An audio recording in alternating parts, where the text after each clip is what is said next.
Bismillahirrahmanirrahim. Assalamualaikum warahmatullahi wabarakatuh. Hari ini adalah pertemuan ke-8 mata kuliah Ekonomi Sumber Daya Alam dan Kelautan. Dan pada pertemuan ke-8 ini saya akan menjelaskan tentang analisis daya dukung pengembangan sumber daya alam laut menjadi ekowisata bahari.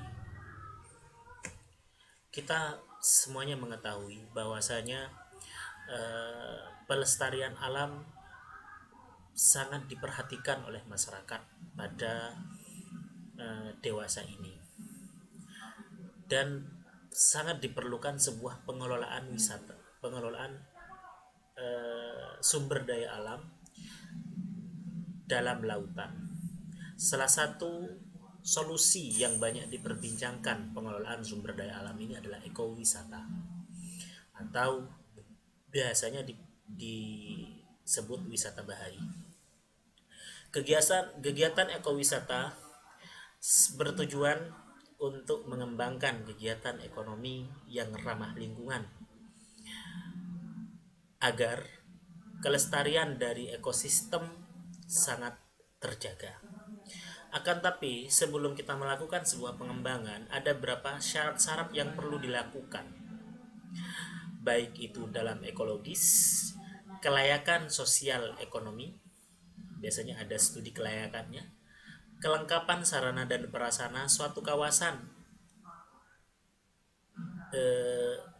yang harus dipenuhi agar suatu kawasan tersebut menarik dan menjadi sebuah objek wisata yang memberikan keuntungan bagi masyarakat sekitar dan juga mendapatkan nilai puas untuk para pengunjung yang akan datang kepada ekowisata tersebut. Ekowisata bahari itu adalah sebuah wisata yang orientasinya pada lingkungan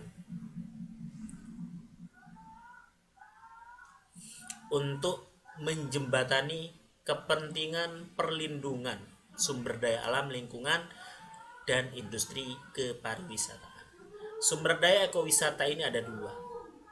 Satu, sumber daya alam, kemudian sumber daya manusia. Yang kedua, sumber daya itu saling berkepentingan, saling berkaitan, dan perlu diintegrasikan agar menjadi sebuah komponen yang dapat terpadu untuk dapat dimanfaatkan sebagai bentuk sumber daya pengembangan dalam ekowisata.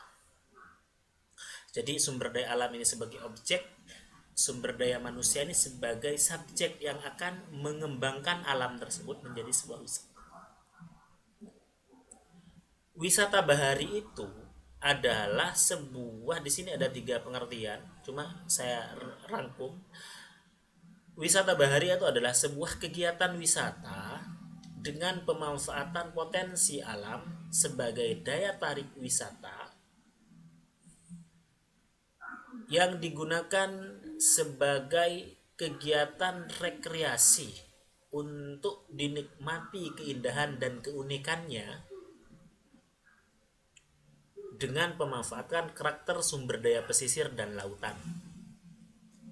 Jadi itu adalah pengertiannya wisata bahari. Penggunaan kegiatan wisata bahari dengan pemanfaatan sumber daya pesisir dan laut. Kegiatan ekowisata bahari itu banyak.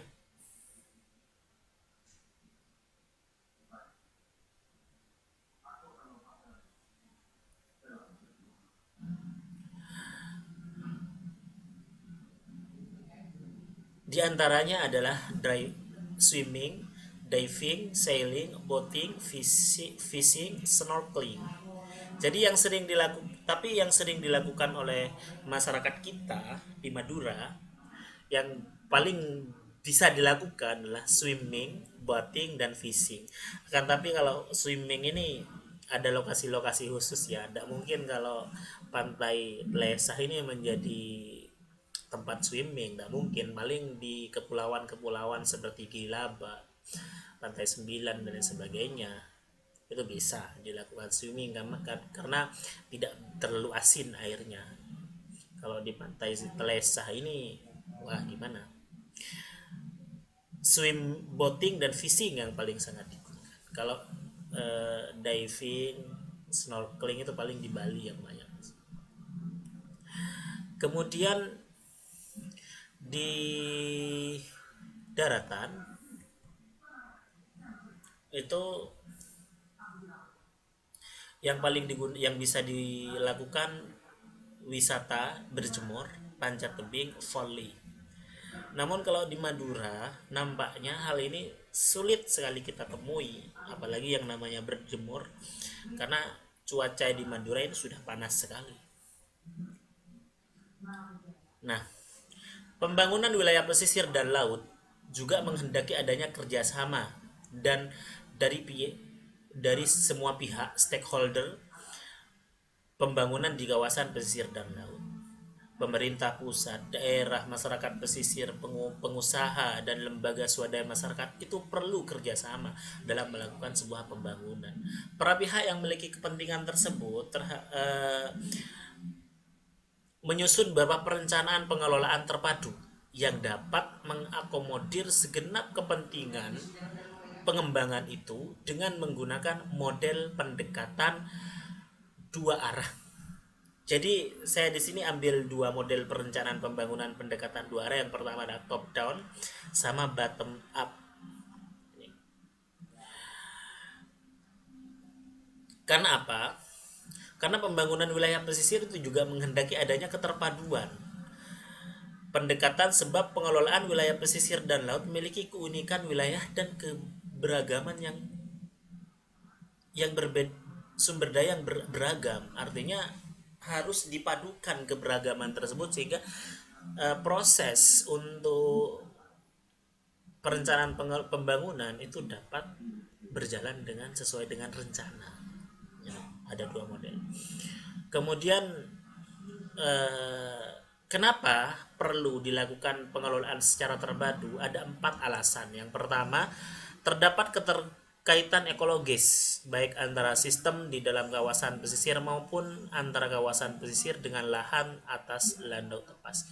Kemudian juga di samping itu sumber daya yang ada itu biasanya lebih dari satu. Contohnya di Cumiang itu, Pantai Cumiang, bukan hanya alamnya akan tapi juga ada rumput laut yang perlu dikembangkan. Di samping itu juga ada ekonomi kreatif, ada makanan-makanan seperti lorcu dan lain sebagainya. Terdapat lebih dari suatu kelompok masyarakat yang memiliki keterampilan atau keahlian. Ya, ini nomor 3. Contohnya di Berantah Pesisir yang mempunyai dermaga yang digunakan sebagai tempat rekreasi, kadangkala tempat memancing kalau malam hari. Itu sebenarnya kalau dijadikan sebagai tempat wisata fishing bagus kalau malam hari. Itu di sana mempunyai kelompok masyarakatnya, ada yang jadi nelayan, ada yang jadi petani, ada yang petani garam, ada yang jadi bahkan ada yang jadi PNS, ada yang jadi politikus. Itu keberagaman kelompok masyarakat itu yang perlu dicari keterpaduan. Yang ketiga, baik secara ekologis maupun ekonomis perlu kawasan pesisir secara monokultur.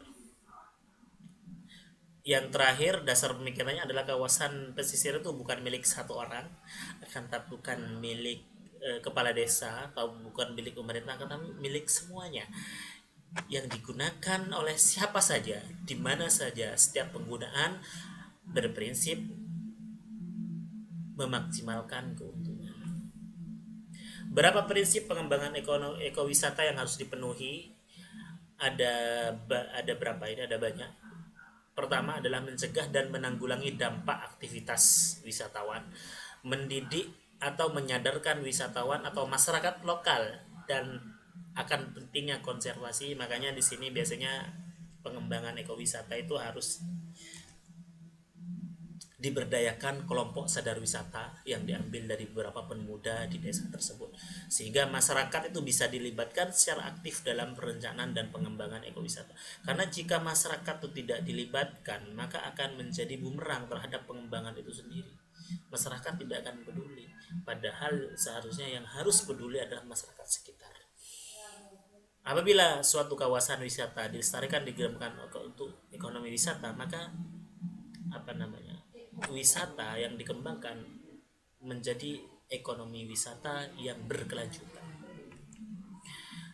Kesesuaian wisata untuk ekowisata bahari didasarkan pada kriteria kesesuaian untuk setiap kegiatan ekowisata. Jadi perlu kesesuaian. Tentunya kesesuaian itu berdasarkan parameter biofisik yang cocok untuk masing-masing kegiatan wisata. Seperti wisata selam, snorkeling, mangrove itu perlu adanya kesesuaian. Yang kesesuaian itu dibuat beberapa kriteria. Nah, kesesuaian tersebut mempunyai beberapa indikator. Dari kriteria variabel indikator untuk menentukan kesesuaian ada beberapa indikator yang perlu dilakukan. Sesuai bersyarat, tidak sesuai. Dikatakan sesuai apabila kawasan yang tidak mempunyai pembatas yang berat untuk suatu penggunaan tertentu. Jadi tidak ada beban, tidak ada apa namanya, jadi free.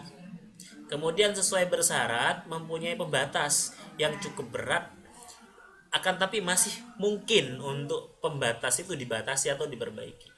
Kemudian yang ketiga tidak sesuai. Nah, dari beberapa penilaian tersebut dimasukkan ke dalam rumus ini. IKW sama dengan jumlah NC dibagi N max dikali 100%.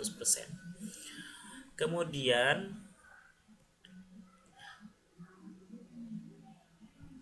ekowisata itu harus dipikirkan daya tampung dan daya dukungnya. Berdasarkan Undang-Undang Nomor 32 Tahun 2019, daya dukung itu adalah kemampuan lingkungan hidup laut dalam hal ini untuk mendukung kehidupan manusia, makhluk hidup dan keseimbangan antara keduanya. Artinya jangan apa namanya? Harus difikirkan lingkungan hidup itu mampu enggak gitu. Kalau tidak mampu berarti tidak ada daya dukung. Daya tampung kemampuan lingkungan hidup untuk menyerap zat energi. Komponen lain yang masuk atau dimasukkan dalam ini adalah pengertian menurut undang-undang. Jadi ekowisata itu harus mempunyai daya tampung dan mempunyai daya dukung. Jika tidak punya keduanya, maka tidak bisa terjadi ekowisata itu. Daya dukung merupakan suatu konsep dasar yang dikembangkan untuk kegiatan pengolahan. Daya dukung dapat diartikan sebagai suatu batasan dan jumlah kehidupan yang dapat didukung atau ditopang oleh berbagai habitat. Nah, ini adalah tahapannya. Yang pertama adalah lakukan deliniasi, kemudian menghitung luasan, kemudian pilihlah zonasi, zona preservasinya di mana, konservasinya, serta zona pemanfaatan. Setelah itu susun tata ruangnya. Setelah disusun, lakukan perhitungan tentang potensi dan distribusi sumber daya alam serta jasa, baru bisa menentukan daya dukungnya apa saja. Dan setelah itu bisa dilakukan sebuah pengembangan wisata. Jenis-jenis daya dukung ada daya dukung ekologi, daya dukung fisik, kemudian ada daya dukung ekonomi, kemudian ada daya dukung sosial. Nah, daya dukung kawasan digunakan untuk mengetahui jumlah maksimum pengunjung secara fisik dapat ditampung di kawasan yang tersedia dengan waktu tertentu tanpa menimbulkan gangguan pada alam manusia. Dilakukan perhitungan dengan menggunakan rumus seperti ini. Kemudian daya dukung sosial. Daya dukung sosial bagi kegiatan ekowisata di pulau kecil merupakan bentuk persepsi masyarakat. Ditanyakan kepada masyarakat bagaimana masyarakat dalam menjaga keberlangsungan ekosistem sehingga tetap mampu menyediakan sejumlah jasa dalam lingkungan ini. Kemudian daya dukung sosial ini